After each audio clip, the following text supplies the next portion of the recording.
അങ്ങനെ മൺസൂൺ മഴയൊക്കെ ശക്തി പ്രാപിച്ച് നമ്മുടെ മുഴുവൽപ്പള്ളിയുടെ പടിഞ്ഞാറ് വശത്തുള്ള ലേക്കും സമ്പസ് കൊണ്ട് ഫ്രണ്ടിലുള്ള ലേക്കും ഒക്കെ നിറഞ്ഞു കവിഞ്ഞ് ഇങ്ങനെ ആശീർവാദ് ഭവൻ്റെ ഗേറ്റിൽ കൂടെ വെള്ളം കടന്നു വന്നുകൊണ്ടേയിരിക്കുന്നു. നമ്മുടെ റാണിമോളാകെ വെപ്രാളത്തിലാണ്, എന്താണ് സംഭവിക്കുന്നതെന്ന് അറിയാതെ. ആദ്യമായിട്ട് കാണുന്ന വെള്ളപ്പൊക്കമാണ്. പിന്നെ നമ്മുടെ പ്രവാസി ഒന്ന് കൃഷിയൊക്കെ തുടങ്ങി, അതുകൊണ്ട് ഉപജീവനമൊക്കെ കഴിക്കാമെന്ന് വിചാരിച്ചിരുന്നതാണ്. പക്ഷെ അതൊക്കെ ഇപ്പോൾ വെള്ളം കയറിക്കൊണ്ടേയിരിക്കുന്നു. അതിൻ്റെ സങ്കടത്തിൽ അദ്ദേഹം കയറി അങ്ങ് മോളിപ്പോയി.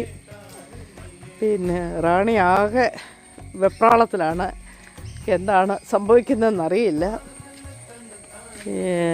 ആ ഒരവസ്ഥയിലാണ്. 2018 വെള്ളപ്പൊക്കം ആവർത്തിക്കുമോ എന്നൊരു പേടിയും എല്ലാവരുടെയും മനസ്സിലുണ്ട്. അങ്ങനെ ഒരു ആശങ്കയാണ്. അപ്പോൾ നിങ്ങൾക്ക് കണ്ടാൽ മനസ്സിലാകും, വെള്ളം കയറിക്കൊണ്ടേയിരിക്കുന്നു.